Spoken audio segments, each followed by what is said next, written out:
Hi everyone, namaste. I hope you guys are doing well. If you're here, then 100% for sure you have a deep connection with planetary upgrades that are happening right now. You being here listening to us is not at all a coincidence. It is a clear sign to delve deeper into wherever you are with the cosmic energies and with the Mother Earth. So, as you guys know, we are exploring a lot about the BTS of Cosmos. So today we are going to talk about energetic network of the Earth as something living, breathing, talking, conveying, right?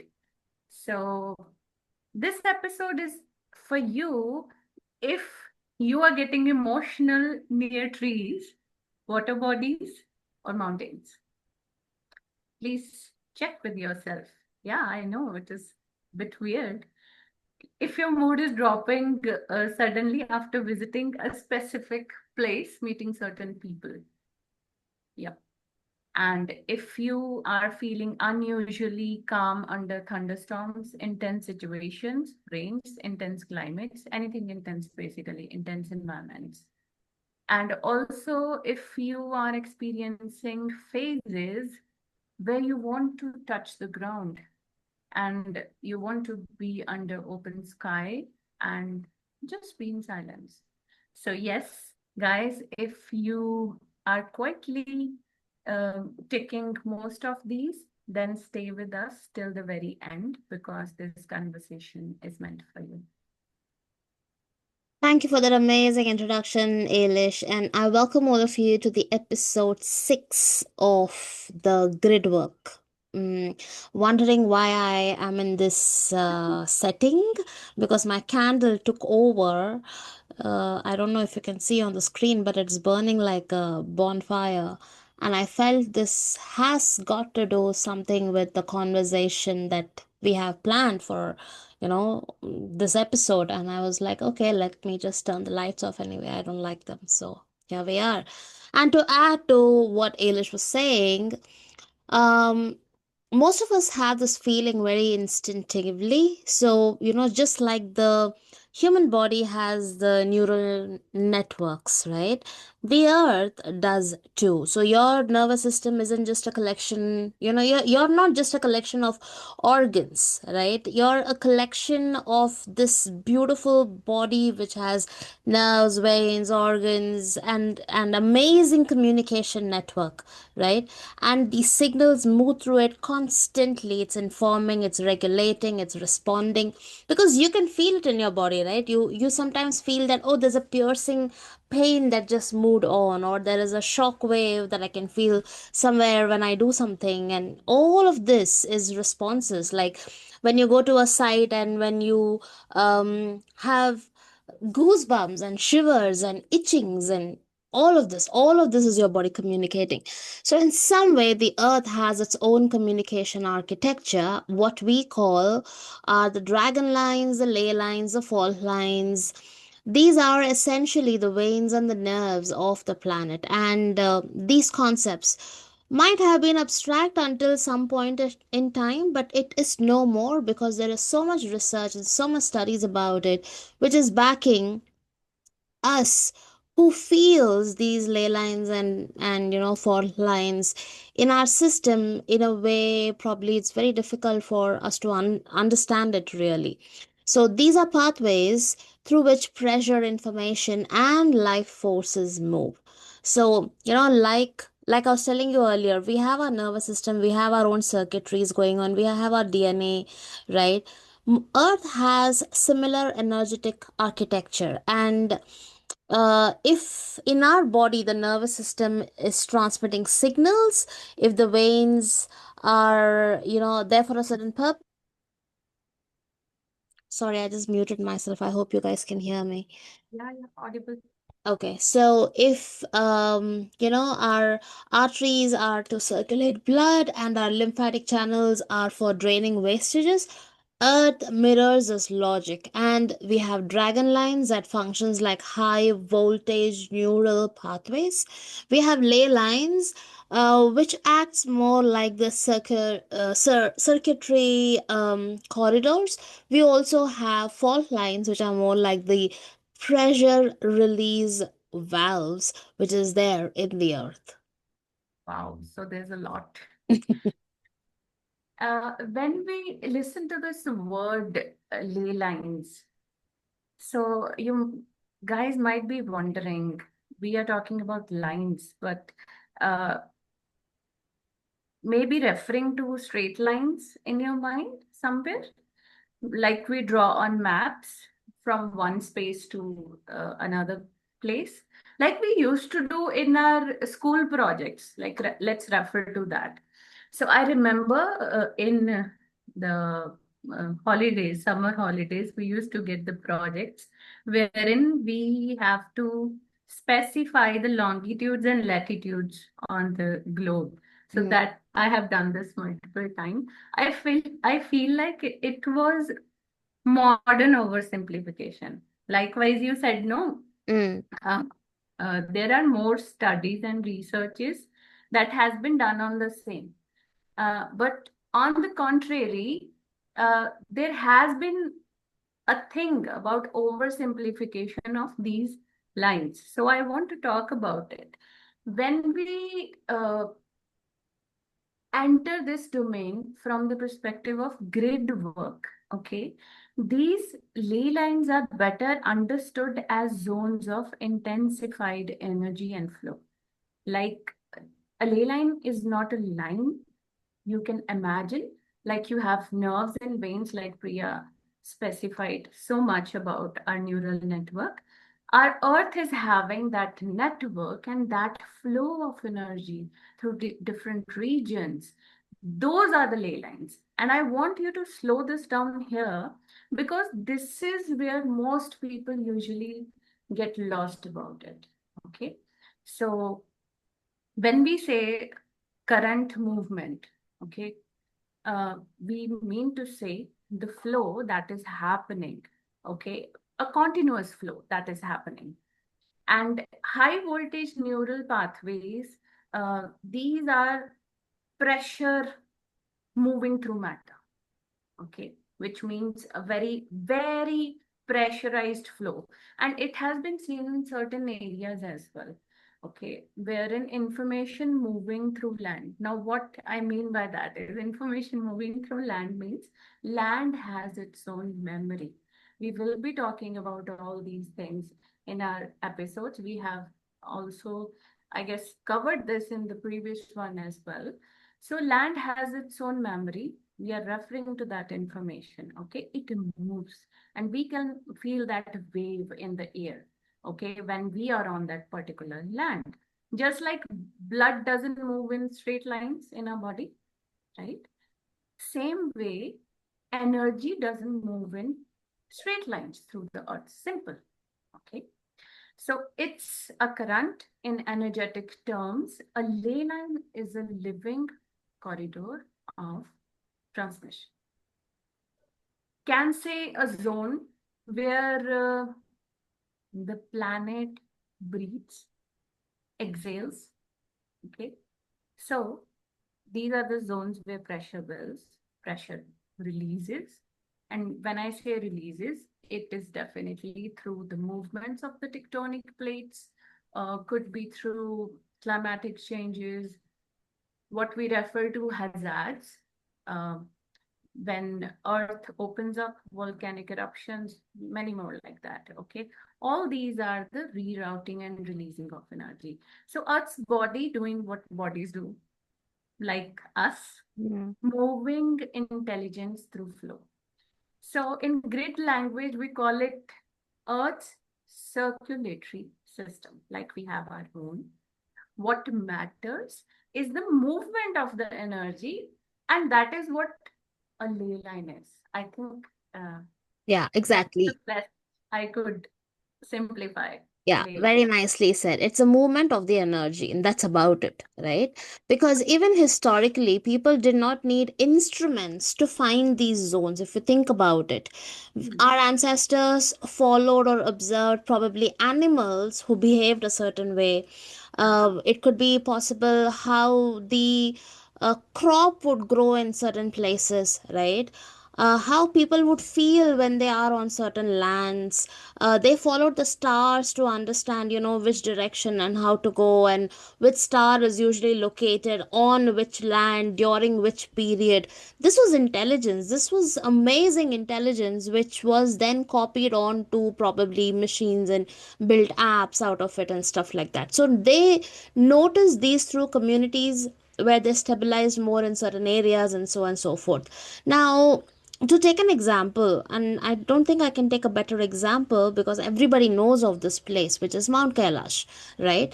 Which shows up again and again and again in so many cultures and so many scriptures and in so many traditions. And it shows up for a particular reason. Like, this place is such a mysterious place, right? And it is considered very sacred. But let's talk about the other side of it. It is not just a sacred place, it plays a very important functional role in how the earth's energies move. Like, you might have heard people say that, Kailash is the heart of the earth. Some even call it the crown, some call it the root. I think it changed a little bit, like from a chakra system of the earth, it changed a little bit over last year, post Lionsgate. So now I really don't know what it is. Okay, so it depends. What I feel is it depends on the movement of the energy converging with the ley lines, and the job of this place, Mount Kailash in itself, is a part to regulate the circulation. Now, what I mean by that is, if um if Kailash sits where the major energy currents of the earth intersect, then it is important to note that Kailash does not, like, the currents doesn't stop in this place. The currents just move through these regions, they get balanced, and then they continue outwards across the planet. So rather than thinking Kailash is like a point where something is created, like an energy is created or power is created, we could probably look at it as a point which kind of uh, organizes and stabilizes the flow of these current so that it can now move through the other parts of the land quietly but strongly, and also creating all those changes and all those um, igniting all those changes amongst the people who are living in those nodes. So, from an energetic perspective, I don't feel Kailash is something that amplifies any energy. That place is already so energetic that it can balance out a lot of things. Um, and I think it just lets the planet breathe in some way. That's the feeling that I get when I think of that place. Yeah, you are correct, Priya. So there has been a lot of talk about Kailash grid, even in our scriptures. Anybody who is connected with the Bharatiya civilization, even not even other civilizations as well, people have been visiting to this grid. It's been eons. So yeah, there are so many tangents that we can touch when we talk about Kailash grid. Yeah, So, guys, before we go further, yeah, I want you to know that you are living notes, alive on ley lines, watching us from various grid points all over the world right now. Yes, you are the living notes. So sit back and listen. Let yourself hear these words like transmission, and then what needs to happen, right? yeah, yeah. So when we talk about Kailash grid, okay, we are not talking about like a single isolated site which is Kailash alone, okay? It does not exist on its own. Its function as a primary regulatory node is for a much larger purpose. It's for the Bharatiya landmass and its energetic circulation. So think of Kailash as a upper regulator, and or the all of Bharatiya grid as a distribution network of that energy. So this is where you will see a lot of people not understand very clearly about the way in which India is designed geographically, okay? Because we see temples, we see rivers, we see routes of pilgrimage as separate spiritual points. But the thing that we all need to know and remember is that these grids are ley lines that are connected through the movement of energy, meaning everything that flows down from Kailash moves in certain way, so that all these grids are connected, interconnected with each other. They're connected through your mountain ranges, your river systems, your fault corridors or fault lines that we talk about, or call them your ancient pilgrimage pathways. So this is why, mm, at least in India, right, the geography and spirituality is inseparable. Okay, and it is a really sad thing that we ourselves are destroying that very thing which exists in the form of a mountain or a river or a forest by doing all the corrupt things that happens in the country. Right, Priya. So it means you are pointing to where all these Shiva grids, it falls into a very practical term. Like Shiva understanding becomes very practical, the Mm, way you have deep dived into things with Kailash. So from this, we can say Shiva at Kailash represents the stillness that can hold immense force without breakdown, mm, without any collapse. mm, Okay. mm, So, likewise, you have said Shakti moving through Bharat represents that force becoming usable, nourishing, and creative. And as I'm speaking, at the back of my mind, I'm seeing the Fibonacci circle of all the Jyotirlingas and Shakti Pithas that is there. That beautiful, uh, way how Shakti moves. yeah. So we have all in place. It's just we guys are touching it, I think, in terms of physics, science, or quantum physics, or how we feel about it. So I want to share here that I come from a lineage of people who worked very closely with land, nature, and this is for the very first time I'm speaking on screen. I know, I know. Yeah. Uh, I come from a lineage of people who have been working with land, nature, dreams, somatic seership across different regions and phases of civilization. What I mean by that is that I connect to a lot of um, cultural backgrounds deeply. So my relationship with the earth, it did not begin as a concept for me. It began as a direct experience. So, Priya, I want to mention that I started sensing land when I was a toddler, Mm. literally a toddler. And I'm Tell not us about it. saying, yeah, Are you I'm going to not, speak something about it now? Like, I yeah, would really love to know. yeah, sure. So, here I'm not saying symbolically. Later, I understood so many things about it, but Mm, it was more of physically, all somatically. I could relate things. For example, like certain places would make my body tighten or mm, soften. mm, Even now as well. mm, I'm previously I was over attuned or like totally had no idea what was happening. At that age, I didn't have language for it, even through my teenage as well.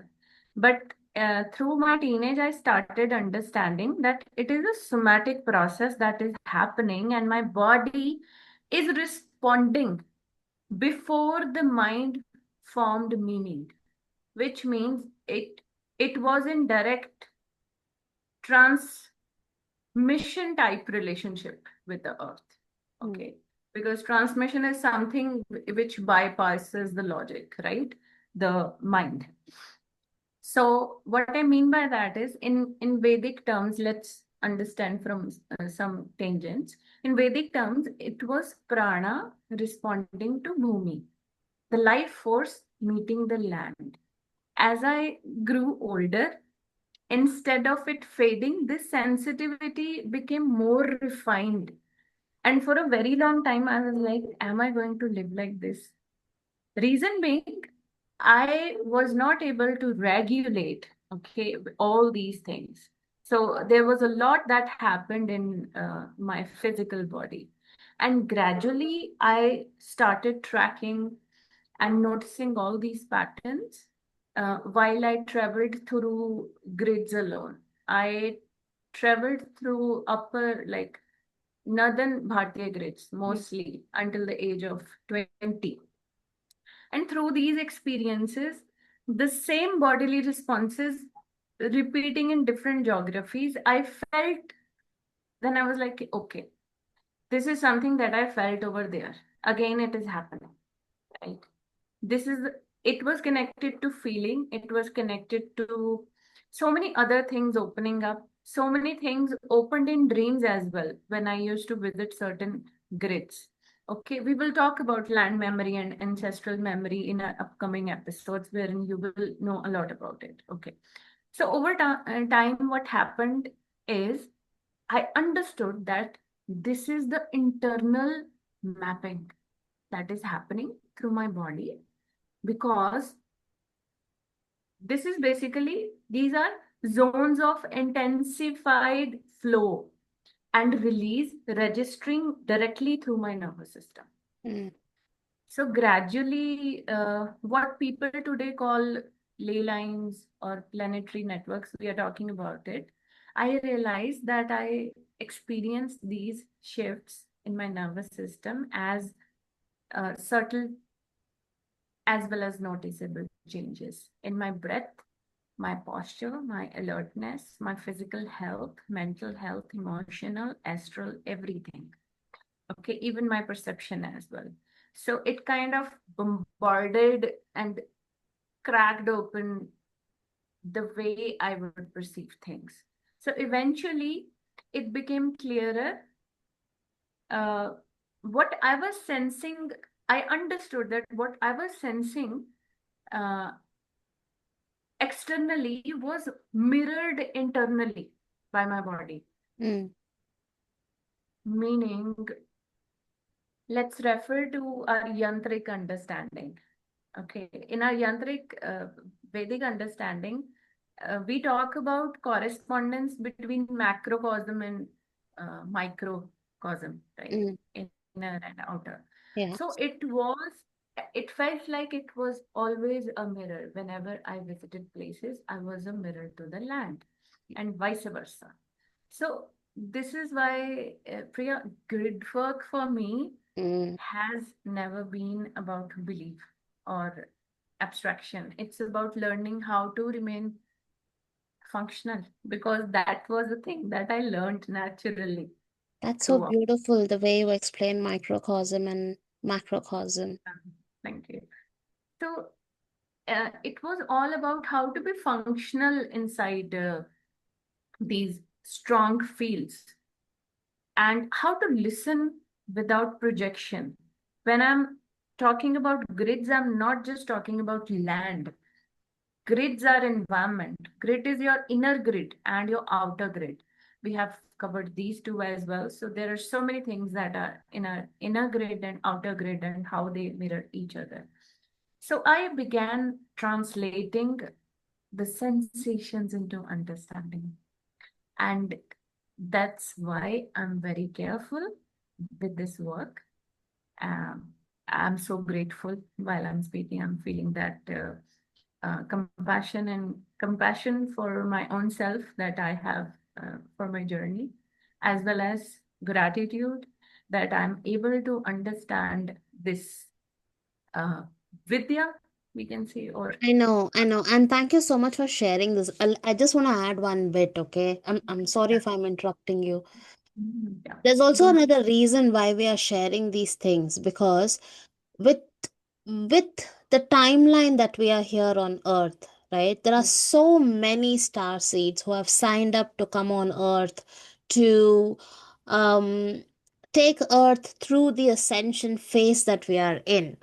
And these star seeds are born to parents who might or might not be aware of these things. So if you have children who are talking to you in a certain way, who are, sharing information with you which is beyond your understanding, this is the kind of knowledge you as parents need to have so that you can help your children. Like, I cannot even imagine how would it be for you, Alisha, when you were so young and you had to go through that without understanding what it really is, right? At least today there is us talking about it, and like us there are so many other people talking about it. There is internet, there is all of these resources that's available which can actually help anyone find information. I'm sure that was not the case 40 years ago or 30 years ago, right? And even if there was some kind of way to identify, find out, do the research, these conversations were not so very common at that point in time like how it is now.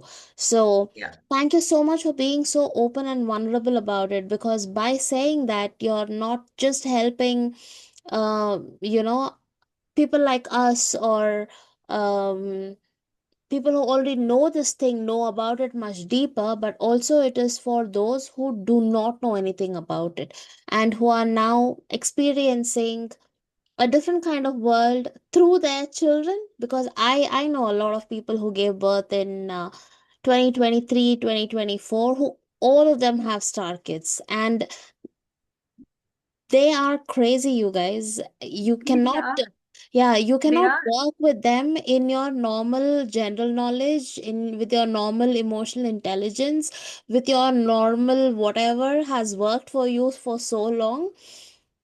Yeah. It's not gonna work for It's you different. anymore. Yeah, it's not gonna Yeah. work for you anymore.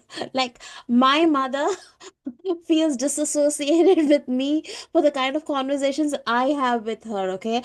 And mind you, I'm born in 1984, and the generation gap is there, but when I talk to the star seeds who are like probably 5, 6 years old now, like including my nephew, like he can blow my mind off, and we have such simulating conversations, right? Wow. So you cannot be somebody who's not updated with this information, because this is only going to amplify from here. Like, there's no going back.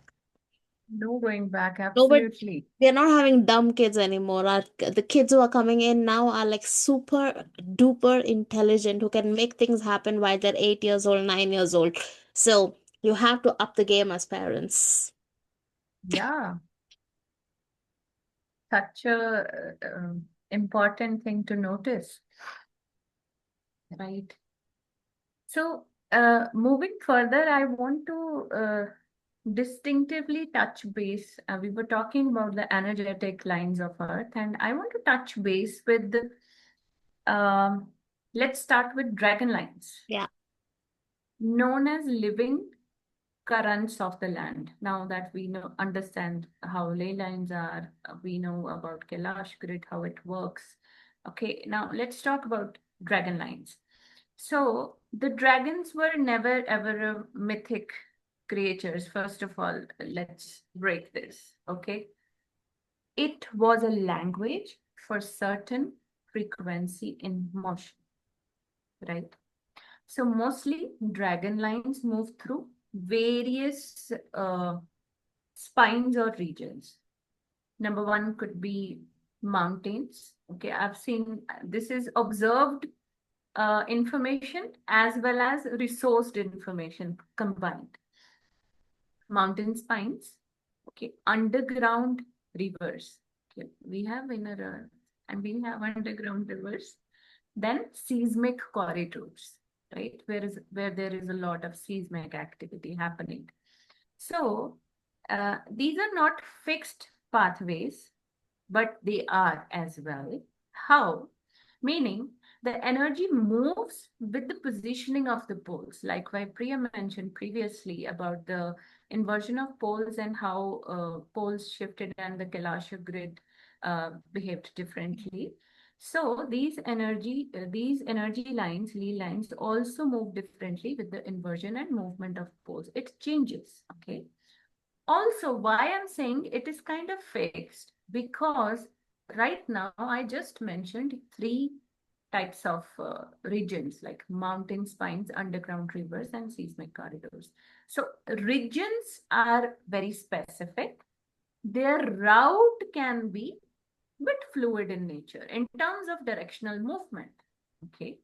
But the patterns are kind of fixed. Okay. Likewise, we have our Shakti Pitha in Jyotirlingas in Fibonacci pattern. Okay. So they breathe, they migrate, they respond. When a dragon line surfaces, know that the land doesn't feel peaceful. Okay. It feels alive, alert, and electrified. So there is a lot of like different kind of energy, very electrified energy. And you know what? The Great Wall of China itself was built to ride and contain these dragon currents. I know a lot of you might Yeah. associate dragons with particular civilizations. Okay. So there is a meaning to that. Um, these lines, especially the Great Wall of China, it was for anchoring of the settlements, okay, where the land's force could be held, right? So, guys, we are not standing on history. We are standing on a current. And I think uh, this is why these places of governance and rituals are placed here. Like, they're on these lines. They're Mhm. not there because somebody wanted a temple built here, like a ruler who wanted a temple built under his reign for a particular reason. It could be that, but even that is done so beautifully because the land that we are on here, at least in India, because for a particular system Mm. to work a certain way, there has to be a structure that supports that system, Right. right? And these are the structures which brings vitality, which makes it more coherent. So Mm.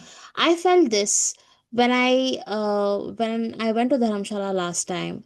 So when I was there, and I think, I'm from the south, so and I'm very bad at traveling. Okay, like I'm a very pathetic traveler. So I never traveled when I was working. I think I've traveled more after I quit my job. And you might think that's because I have more money. No, I had more money then. But for whatever reasons, I didn't like traveling. I was asked to go to Dharamshala for a purpose, and that's why I went. Now, when I was there, um, was it calming and was it beautiful and all of it? Yes, yes, yes, to anything, everything beautiful that is associated with that place, okay? But from an energy point of view, it was not so calming as well. Because for me, that land was more activating than anything else. So the land it did not let me like uh disassociate with who I am or disassociate with a lot of things. But then it did let me drift a little, it did bring me back. So it kept pulling me back towards the awareness, towards my body, towards the movement. So all the places that I visited in Dharamshala brought in a different kind of energy. Like when I went to Dharamkot, the energy was different. When I went to Bhaksu, the energy was different. When I walked down from Dharamkot to Bhaksu, the energy was very different. So it was very different energies, and now I can make more sense of those energies. Okay. Now, this entire region, it sits along the traditional Naga lines, which is also called as a serpentine line. Okay. Now, in some other cultures, they would also call a Naga line as a dragon line. This is just for your reference. So, Naga line, serpentine line, dragon lines, they are all the same, but different, with fewer differences in them. But they're prominently called this in the geological, spiritual language. I don't know how else to put it across. Okay, so as someone who comes from the like my last name, not to make it political, but my last name is Nair, and I come from the Naga descendants. Like our Kul Devatas are Nagas. Our main goddess is Bhagavati, but then we also worship like lots of crazy ass snakes. Okay, like if I go to my village as a child, I used to be like so scared of them because there is like banyan trees which looks like horrifying creatures just hanging around, and there are a lot of snakes who lives over there, and crazy ass snake dreams. I even have like a snake tattooed. Oh fuck, I'm just realizing that now. Okay, so traditionally, so that is the Naga descendants is where I am coming from, and my system is very, very, very sensitive to these currents. So I just don't experience them as, text. To be very frank, I have not read anything regarding this. And I don't read a lot of things about these things because I don't want to. While I want to get knowledge, I also don't want my knowing to Yeah. be distorted with what I read on text. Okay. So everything that I'm telling to you right now is what I have felt, is what I have seen as visions, as what I have experienced in life. Okay. So if there is anything from an academic point of view that you want to point to me, do not. I am not interested. Let's just put it that like that. Okay.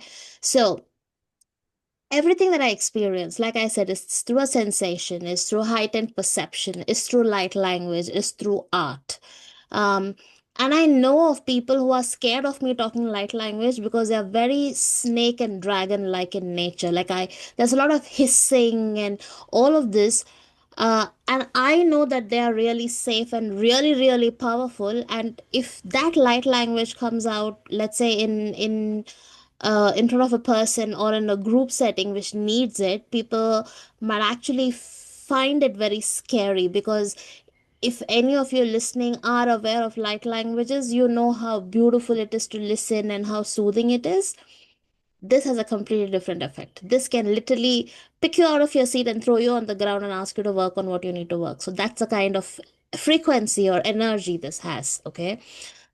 So Dharamshala for me felt like I was standing inside a live wire, okay, very, very, very awake, very, like very vigilant, like very knowing of why it is raining at a particular moment, or why the weather is behaving a certain way, or why am I having certain experiences in a certain way, all of it, okay? Because I also felt Dharamshala to be one of the safe zones. I don't know if you guys are aware of this word called the safe zone.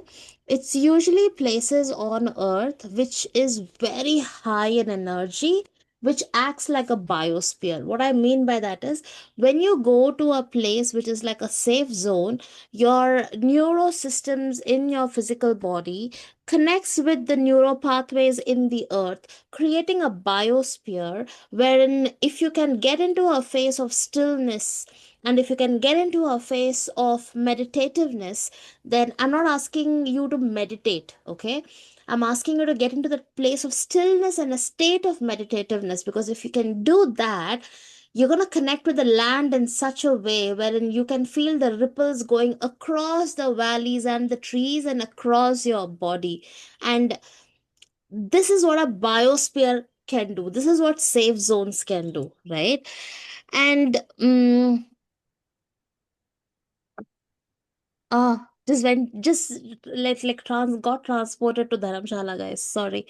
So that is what this place is, okay? And people often feel that when you go to a sacred land or when you go to a temple or when you go to any of these places, it's very soothing. It has to be very calming, but it doesn't have to be the case at all times. It can be very because every place has a different energy. So some place can be very regulating, whereas some other places can be very stimulating in very different ways. Okay.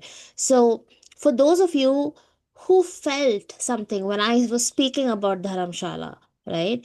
When Alisha was speaking about different lands and grids, then we have something really, really, really amazing for you, which is a 4-day convergence in Dharamshala. Now, the reason why the convergence is happening in Dharamshala is because it's like a primary node because of the Naga lines because it's very closer to Kailash. It is Kailash is like a high power zone, and although anybody can go there, very few of them understand the actual language of the energy that is there in that place.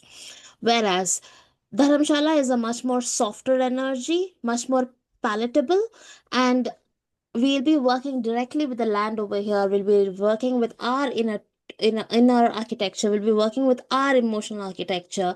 We're going to move through specific grid points in the Dharamshala, Dharamkot, Naddi region, Yeah. which has so many Naga and Serpentine lines. Like you would be somebody who lives in Dharamshala, or you would be somebody who's traveled to Dharamshala but wouldn't have looked at those places in that way, sense those energies in that way. So if you're somebody who's like, I can go to Dharamshala and do this, it's not gonna happen, guys. We're very overconfident about it, very proudly overconfident about it because we've experienced it firsthand. Okay. So this is not something that we can sit in a room and do. This is something that we really need to get out on the field, go to the mountains, feel the land, feel the mountains, feel the trees, and then they start talking, and that is when you're gonna have the goosebump moment. So if you're interested, we're gonna put some links down for you. We'll give you some more information, and you can go and sign up, because this is again not for everybody. This is an invite only. It's only for 11 people. So go check it out. Yeah. While listening to you, my heart was heart started pulsating, the land memory. Yeah. So yes, guys, um, about the convergence. So in these 4 days, we will be doing three things in parallel. One, aligning with the land memory. Okay, learning how to sense when land is activating, when it is regulating, or when it is releasing the pressure, right? Two, working with our own shadows, not psychologically alone, but in relationship with nature. Yes, you heard it right. It is going to be different. So it will be through various activities, through walking, through silence, through shared meditation, and maybe some more activities, right? Three, learning how to stay present inside high signal environments, okay, without dissociating or overwhelming the nervous system. This is especially powerful work on Naga lines. We have been in like gazillions of conversations, and we have experienced it by ourselves firsthand. So know that these currents, they don't allow avoidance.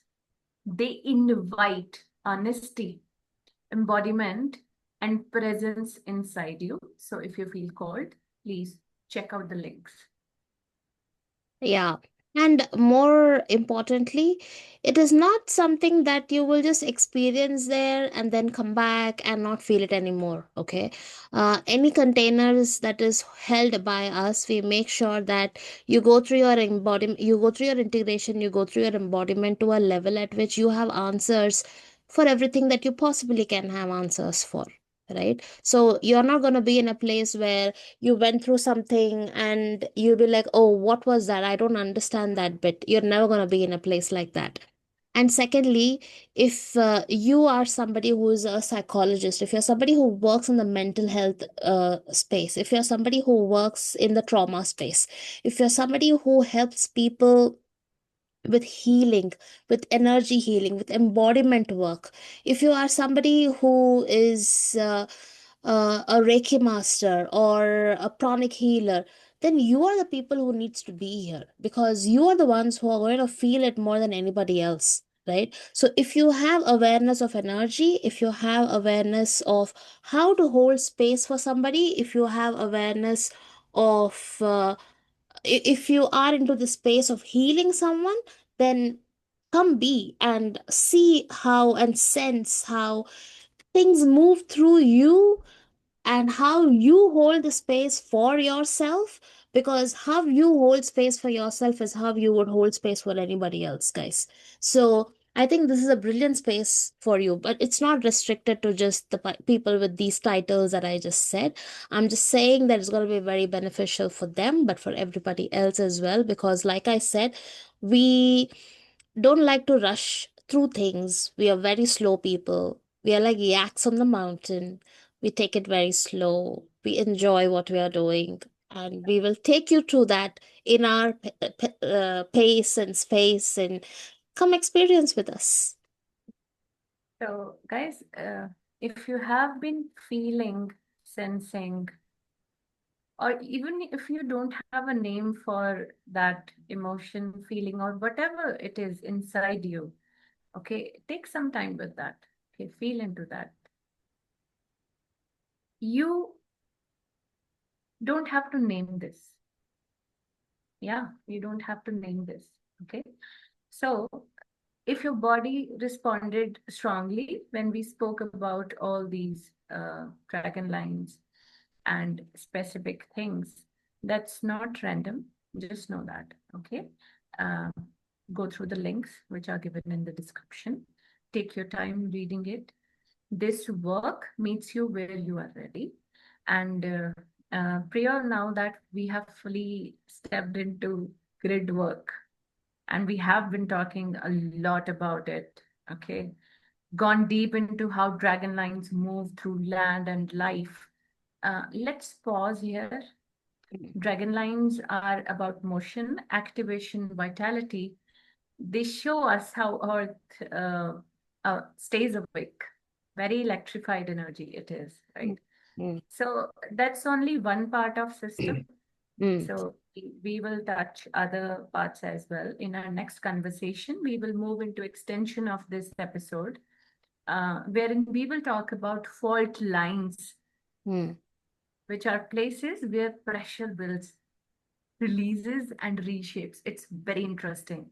And we will also touch base with land and human systems of those lines with some real-time examples, okay, and experiences.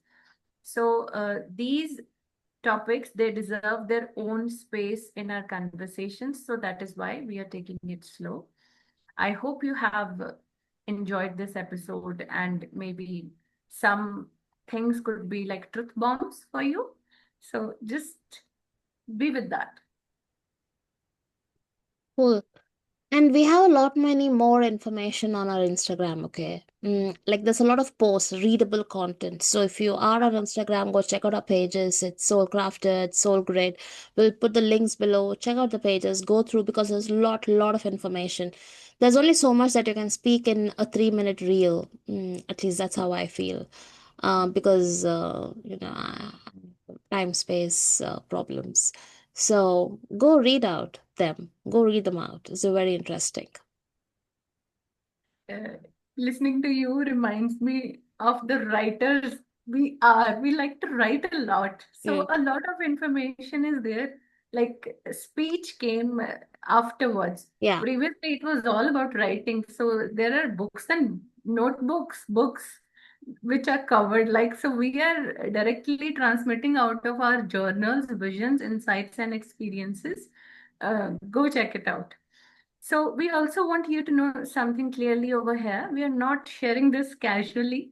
Okay, this took years and decades of inner work, field work, and alignment with the land, elementals, earth, cosmos, and whatnot. And we are opening it now fully because it feels right. It just feels right to be here amongst you guys. yeah.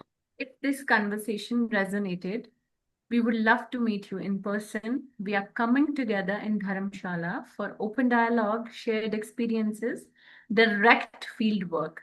Also, um, you can book a direct clarity call with us. Yeah, go to our website. Okay, book a call with us. If you have questions, please Yeah. ask. Okay, let's have a conversation about it. So, I just have one thing in my mind that I would like to say, guys. We don't live on Earth.